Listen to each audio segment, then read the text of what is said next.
Hello students, hope you all are fine. Let us move towards our third chapter of the microeconomics, consumers equilibrium, utility analysis. Consumer is the king of the market. Whatever is asked by consumer, the producer always produce only those goods which are highly demanded by the consumers. He is the very first agent of the market. Consumer है तो चीज़ की demand है, तभी producer जो है वो production करते हैं.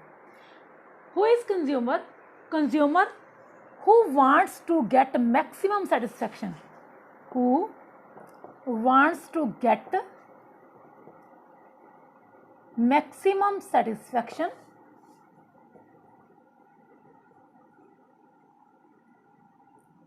by paying minimum price. Consumer is always called a rational person who know how much he has to consume and what the price he has to pay.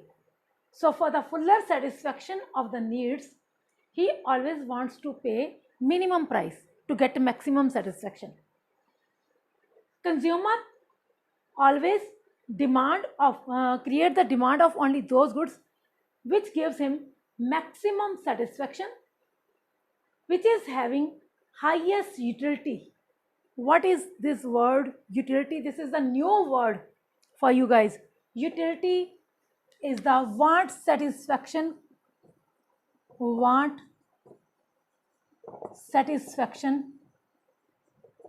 capacity of a commodity, of a good. Utility, you can say the importance of the commodity. How much the importance of commodity is for you. जितनी किसी चीज़ की बेटा utility यानी कि importance ज़्यादा होगी, आप उस चीज़ की डिमांड उतनी ज़्यादा करोगे. जैसे आप लोगों को बहुत ज़्यादा भूख लगी है तो नेचुरली आप खाने की डिमांड करोगे, और खाना जो है इस टाइम पे the utility in your meal is highest, क्योंकि आप लोग उस चीज़ की डिमांड इसीलिए कर रहे हो ताकि आप लोगों की भूख जो है वो शांत हो सके. प्यास लगी है बहुत ज़्यादा, to quench your thirst you will ask for the water, because at that time water is having utility, water is having want satisfaction power. Utility is that commodity, capacity of the commodity for which you want to purchase that commodity. Utility is that capacity of the commodity for which you want to pay for that commodity. आप लोग market में जब भी किसी चीज़ को purchase करने के लिए जाते हो, इसीलिए परचेज़ करने के लिए जाते हैं ना, क्योंकि उस चीज़ में आप लोगों की वांट सेटिस्फेक्शन पावर है. आप लोग मार्केट में बहुत सी चीज़ें खरीदने के लिए जाते हो, आपके पास पैसे हैं, बट आप अपने पैसे को उसी चीज़ पे सबसे पहले खर्च करोगे जिसकी आपको सबसे ज़्यादा ज़रूरत है. It means that commodity is having highest utility. Utility can be measured. How it can be measured? Utility can be measured. देखो, आप लोगों को किसी चीज़ की ज़रूरत है, उसे हम कैसे मेज़र कर सकते हैं? उससे मापने के लिए, मेज़र करने के लिए दो मेथड्स आप यूज़ करोगे. Number 1, in the terms of money sacrificed. आप जिस चीज़ के लिए जितने ज़्यादा पैसे देने के लिए तैयार हो, इसका मतलब उस चीज़ की यूटिलिटी उतनी ही ज़्यादा है. और जिस चीज़ के लिए आप ज़्यादा पैसे खर्चने के लिए तैयार हो, इट मीन्स वो चीज़ आपके लिए ज़्यादा इम्पॉर्टेंट है. ठीक है, तो इसे हम how much money you are ready to sacrifice for that commodity, that is the utility of the commodity. It shows the utility of the commodity. Second, in the terms of utils, word utility, जैसे height can be measured in inches, weight in kg, the same utility can be measured. यहाँ से बेटे हमने word निकाला है यूटिल. utility can be measured in the terms of utils, that this commodity is giving me 10 utils, 5 utils of the satisfaction.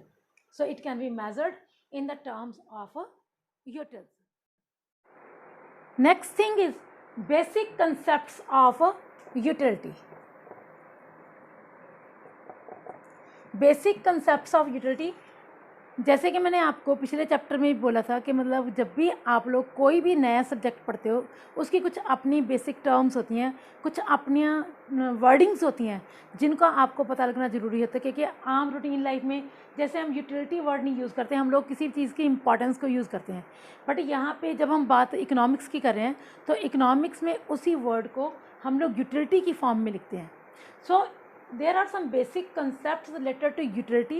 In that, the very first concept is initial utility. Initial starting means to say utility gained from very first unit. Utility, जैसे आप लोग जैसे खाना खाने बैठते हैं, आपको बहुत ज़्यादा भूख लगी है, आप खाना खाने के लिए बैठते हो, तो जो पहली रोटी से आपको यूटिलिटी मिलेगी that is your initial utility. So utility gained from very first unit is known as initial utility. इसके साथ बेटे हम इसको एक्सप्लेन करने के लिए शेड्यूल भी तैयार करेंगे. यहाँ ले लो units 1, 2, 3, 4, 5, 6, 7. Second is total utility. Total utility is utility gained from all the units consumed. आपने सपोज कर लो पहला यूनिट खाया तो उससे यूटिलिटी मिली आप लोगों को 10 utils, right. From second यूटिल utility gained not from second unit, जो दूसरा यूनिट जब आपने खाया तो दोनों से इकट्ठे आपकी यूटिलिटी है दैट इज़ 18, मतलब 9 ईच. पहले 10 ईच था, अब 9 ईच. अब अगर आप यहाँ पे देखो जो आपकी 10 यूटिलिटी है, this is our initial utility which is gained from very first unit consumed and it is highest. आगे जाके आप कंपेयर करोगे तो आपको अपने आप पता चल जाएगा कि कैसे ये हाईएस्ट है. फ्रॉम थर्ड यूनिट, मतलब कि 3 यूनिट इकट्ठे करते हैं तो आपके पास यूटिलिटी है 24. पहले 10 ईच, फिर 9 each, now average 8 each. Now 28, 7 each, 30, 6 each, again 30, 5 each and 28, 4 each. Average utility आप लोग देखो हर एक यूनिट से कम होती जा रही है. इससे आपको पता चलता है कि जैसे जैसे आप खाना खा रहे हो, जैसे जैसे आप कंजम्पशंस इंक्रीज कर रहे हो, utility gained will decrease. Utility gained will decrease.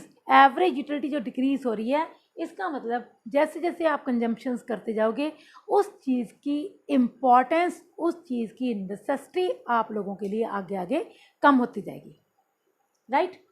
यहाँ पे देखो initially we were having 10 utils, फिर 9, फिर 8, फिर 7, 6, 5. आगे आगे देखो, मैंने जैसे आपको पहले बोला था initial utility is a utility which is gained from very first unit and it is highest than other units. Next is marginal utility. Marginal लफ्ज़, जैसे मैंने आपको पीपीसी वाले चैप्टर में भी बताया था कि मार्जिनल लफ्ज़ एक ऐसा लफ्ज़ है जो आपको हर एक चैप्टर में आपको इस वर्ड को यूज़ करना ही करना है. चाहे आपके लिए कंजम्पशन का चैप्टर है, चाहे आपके लिए प्रोडक्शन का चैप्टर है, आप लोगों को मार्जिनल वर्ड को हर चैप्टर में यूज़ करना ही है. Marginal utility that is total utility of n periods minus total utility of n-1 period. For example this is my total utility of n periods. तो नेचुरली ये जो पीछे वाली है that is the utility gained from n-1 period, मतलब कि unit लगा लो. ये सेकंड यूनिट से है और ये फर्स्ट यूनिट से है. सेकंड यूनिट से आपको यूटिलिटी मिली 18, बट फर्स्ट से मिली आपको 10. तो मार्जिन कितना हो गया बेटे? मार्जिन मीन्स से गैप, मतलब कि डिफरेंस कितना आ गया आपके पास 8।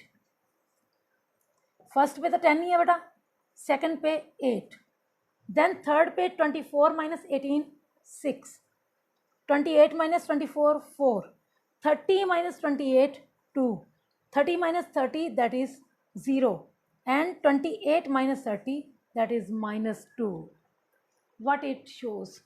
Marginal utility shows that the margin between every next unit of the consumption is continuously decreasing. It shows initially marginal utility is positive, but at this level when it is 0, it shows fuller satisfaction. It shows fuller satisfaction. Fuller satisfaction condition मतलब कि the consumer is now fully satisfied. जब तक बेटा वो 0 level तक नहीं पहुंचता, he will continue his consumptions because it shows that the consumption is continuously increasing, but necessity of that commodity is continuously decreasing. At 0 level, it shows that he is fully satisfied. If he consume one more unit, he will be on the negative marginal utility. It shows he is on the loss position. Marginal utility, negative marginal utility, here he is on the positive marginal utility.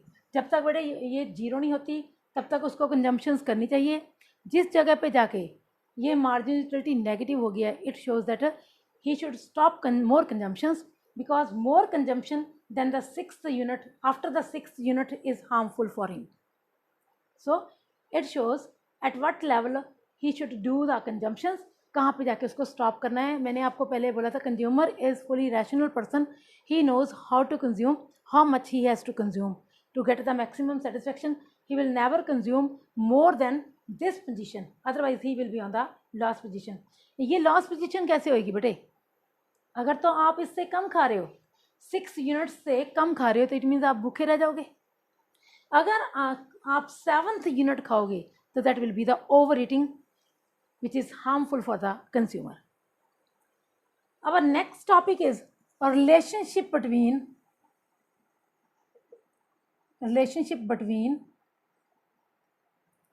TU and MU.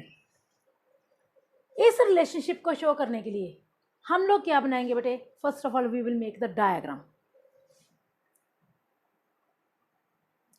एक ही चीज को हम दोनों diagram में show करेंगे. Here we will take our units, total utility, here marginal utility. आपको according to it scale लेना है. स्केल आप टोटल यूटिलिटी के लिए you can take the scale of 5 5 5 10 15 20 25 30. Maximum आपके पास 30 है. This is our origin the point. Next here again origin point, we will take the difference of 2 2 because the scale is according to 2 2 2 4 6 8 and 10. यहाँ पे आपको -2 भी लेना है और नेगेटिव वैल्यू जो है नीचे जाती है. अगेन यहाँ पे you will take units and how much units you are consuming 7 1. आप लोगों के पास बेटा कॉपी होती है, आप कॉपी को हॉरिजेंटल लेने की, वर्टिकल लेने की जगह हॉरिजेंटल पे भी आप डायग्राम बनाओगे तो आपकी डायग्राम में एक्यूरेसी ज़्यादा होगी. 2 3 4 5 6 7. Now I will make the diagram free handly. आप लोगों को यहाँ पे मेजरमेंट लेके बनानी है प्रॉपर तरीके से. वो कैसे बनेगी? आप लोगों को जैसे फर्स्ट यूनिट पे यू आर गेनिंग 1 2 3 4 5 6 7 1 2 3 4 5 6 7. आप लोगों की डायग्राम जो है that will be of this shape. यहाँ पे आके बेटा आप लोगों को कांस्टेंट, बिकॉज 30-30 पे आपकी यूटिलिटी जो है वो कांस्टेंट है, टोटल यूटिलिटी। नीचे आप लोगे at 6th unit marginal utility will be of negative slope.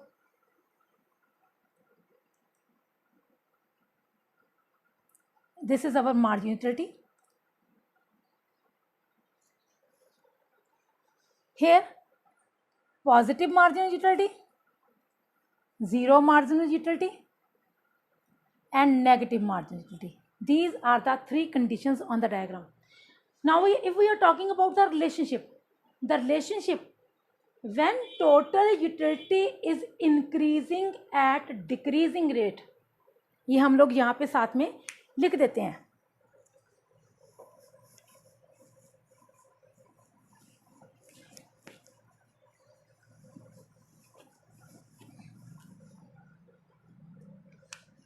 Number 1, when total utility is increasing at decreasing rate, marginal utility will decrease। ये बेटे आप लोग देखना कि जिस रेट पे टोटल यूटिलिटी इंक्रीज होएगी, मार्जिनल के ऊपर वही सेम इफेक्ट पड़ेगा। If total utility is increasing at decreasing rate, marginal utility will decrease. Second, when total utility is constant, marginal utility will be equal to 0. When total utility is constant, marginal utility is equal to 0. Third, when total utility is decreasing, 30 के बाद 28, marginal utility will become negative. And the fourth point is both are dependent on each other. Both are dependent on each other. यहाँ पे बेटे आप formula use कर सकते हो, क्योंकि मार्जिनल यूटिलिटी आपने कहाँ से निकाली है? Marginal utility is equal to total utility of n periods minus total utility of n minus 1 period. Same, if we want to find total utility from marginal utility, that is equal to summation of marginal utility. Marginal utility का summation कैसे? 10 plus 8, 18 plus 6, 24 plus 4, 28 plus 2, 30 आगे आगे cumulative तरीके से आप करते जाओगे तो ये आपके पास टोटल यूटिलिटी आ जाएगी। So this is the relationship between total utility and marginal utility. Here our one concept is complete. Yes बेटा, by this way you can take the utility analysis. Utility concept वैसे देखा जाए तो बेटा utility analysis जो है ये एक हाइपोथेटिकल कंसेप्ट है, क्योंकि utility can never be measured. आप कैसे बोलोगे कि आपको अपनी इस कंजम्पशन से इतनी सेटिस्फेक्शन मिली है? ये कभी भी मेज़र नहीं की जा सकती। हाँ, हम कंपेयर ज़रूर कर सकते हैं कि ये चीज़ जो है इससे हमें सेटिस्फेक्शन ज़्यादा मिली है या कम मिली है, बट फिर भी law means to say law and we have to do that. So this is the basic concept related to consumers equilibrium. In next lecture I will tell you how the consumer can measure his equilibrium by using this utility analysis. Thank you and God bless us all.